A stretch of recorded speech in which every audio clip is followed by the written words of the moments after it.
வாழ்க வையகம், வாழ்க வையகம், வாழ்க வளமுடன். குரு வாழ்க, குருவே துணை. ஆசான் அருட்தந்தை வேதாத்ரி மகரிஷி அவர்களுடைய ஆசியோடு இந்த நிகழ்வை தொடங்குகிறேன். ஆசானின் அருள் பூரணமாக இருக்குமாக. வாழ்க வளமுடன்.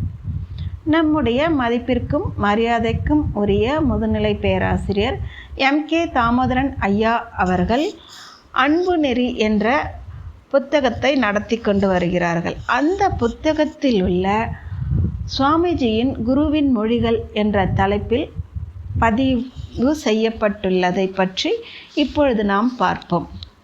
அதில் அருட்காப்பு பற்றி ரொம்ப அழகாக விவரிச்சிருக்கிறாங்க. அதை நான் படிக்கும் பொழுது எனக்கு இதை நாம் ஒரு பதிவு போட்டால் நல்லா இருக்குமே அப்படின்னு தோணுச்சு. அதனால் இப்போ நான் இதை ஆரம்பிச்சிருக்கேன். எண்ணத்தின் ஆற்றலை வார்த்தைகளால் விவரித்து சொல்ல முடியாது. எண்ணமே இயற்கையதன் சிகரமாகும். இயற்கையே எண்ணத்தில் அடங்கி போகும். எண்ணத்தின் நிலை காட்ட முடிவதில்லை. இல்லை என்று சொல்லவும் யாரும் இல்லை என்று எண்ணத்தின் ஆற்றலை வரையறுத்து கூறியிருக்கிறார்கள் அருட்தந்தை அவர்கள். இயற்கையின் உச்சமான எண்ணத்தின் ஆற்றலால் மனிதன் எண்ணற்ற செயல்களை செய்கிறான். பரிணாமம் என்பதே எண்ணத்தின் விளைவுதான். எண்ணமே பரிணாமத்தின் வாகனமாகும்.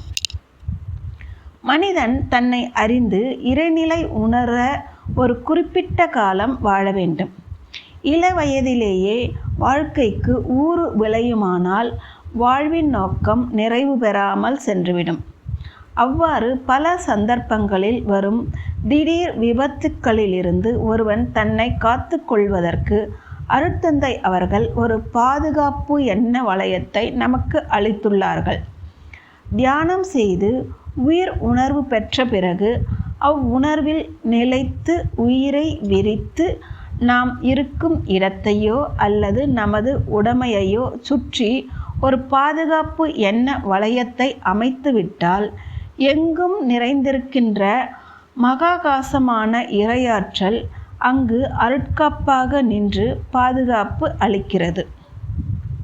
நம்மை சுற்றி அந்த எண்ண வளையத்தை ஒரு பாதுகாப்பு வளையமாக கீழ்க்கண்ட மந்திர மொழிகளை மகரிஷி அவர்கள் அமைத்து தந்துள்ளார்கள்.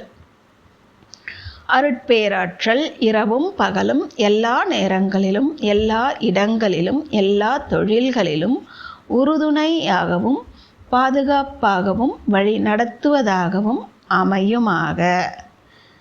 இந்த எண்ண வளையத்தை நம்மை சுற்றி, நம் இல்லத்தை சுற்றி, நாம் பயணம் செய்யும் வாகனத்தை சுற்றி மனதாலேயே அமைத்து ஒரு பாதுகாப்பு வளையமாக ஆக்கிக்கொள்ளலாம். இந்த அருட்காப்பு எவ்வாறு வியக்கத்தக்க வகையில் செயலுக்கு வருகிறது என்பதை கீழ்க்கண்ட உதாரணங்களால் அறியலாம். சில ஆண்டுகளுக்கு முன் நடந்த நிகழ்ச்சி இது. ஒரு மன்ற பெண்மணி குரட்டூரை சேர்ந்தவர். அவர் வீட்டில் கொல்லைப்புறத்தில் ஒரு தோட்டம் வைத்திருக்கிறார். அங்கு கிணற்றில் உள்ள மோட்டார் பம்புகளை அடிக்கடி திருடர்கள் எடுத்து சென்று விடுவது வழக்கம்.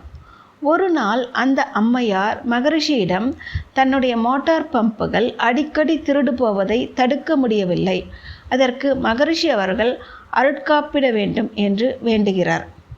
மகரிஷி அவர்களும் தன்னுடைய உருவப்படத்தை எடுத்து அதில் அருட்காப்பு எழுதி அந்த அம்மையாரிடம் கொடுத்து, இதை அந்த மோட்டார் அறையில் வைத்து விடுங்கள், பாதுகாப்பாக அமையும் என்று கூறுகிறார்.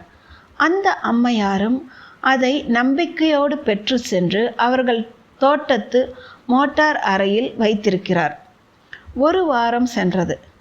பிறகு அங்கு ஒரு நாள் இரவில் ஒரு திருடன் வருகிறான். அங்கிருந்த மோட்டார் பம்பு, ஸ்டார்டர் முதலியவைகளையெல்லாம் அவன் கழட்டி எடுக்கிறான். அவனோடு அதை தூக்கி செல்வதற்கு வரவேண்டிய கூட்டாளி அதுவரை அங்கு வந்து சேரவில்லை. அப்பொழுது எதை எவ்வாறு முதலில் தூக்கி செல்லலாம் என யோசித்து கொண்டிருக்கும் பொழுது அவன் மனதில் ஓர் திடீர் மாற்றம் ஏற்படுகிறது. யாரோ அவனை தாக்க வருவதாக எண்ணுகிறான்.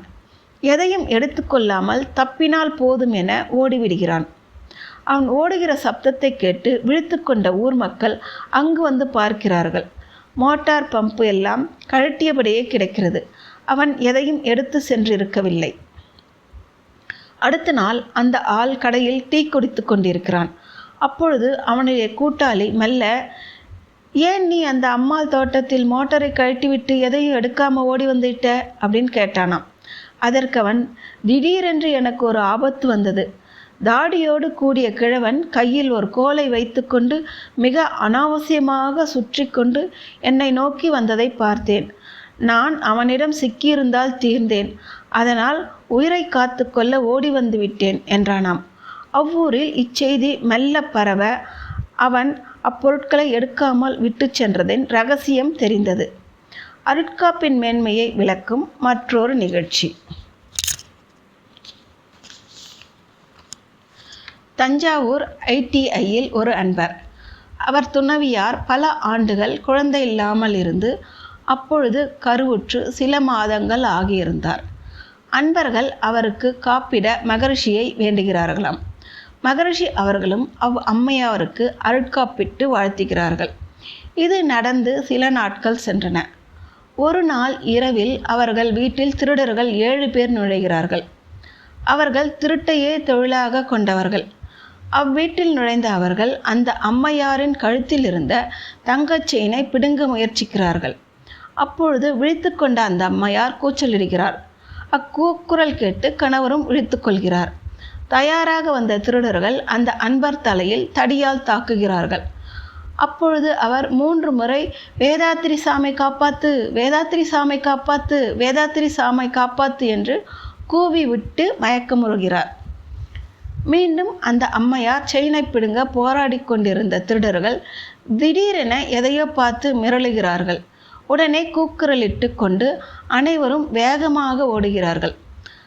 அவர்கள் இல்லத்துக்கு 3வது வீடு காவல்துறை துணை கண்காணிப்பாளருடையது. இச்செய்தியை கேள்விப்பட்ட அவர், நம் வீட்டுக்கு அருகிலேயே திருட்டு நடந்துள்ளதே, அந்த திருடர்களை எப்படியும் பிடித்துவிட வேண்டும் என்று செயல்படுகிறார். சில நாட்களில் அந்த திருடர்கள் 7 பேரும் அகப்பட்டு கொள்கிறார்கள். காவல்துறை கண்காணிப்பாளர் அவர்களை விசாரிக்கிறார். அவருக்கு ஒரே ஆச்சரியம். திருட வந்த நீங்கள் அந்த வீட்டுக்காரரையும் அடித்து மயக்கமுறச் செய்துவிட்டு பிறகு ஏண்டா ஒன்றையும் எடுத்து செல்லாமல் ஓடிவிட்டீர்கள் என்று கேட்கிறார்.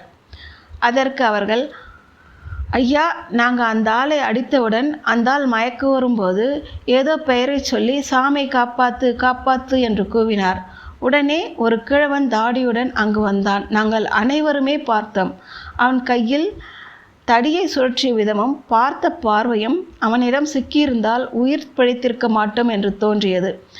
அதுதான் நாங்கள் அனைவரும் கூவிக்கொண்டே தப்பித்தால் போதும் என்று ஓடி வந்து விட்டோம் என்று வாக்குமூலம் கொடுத்திருக்கிறார்கள்.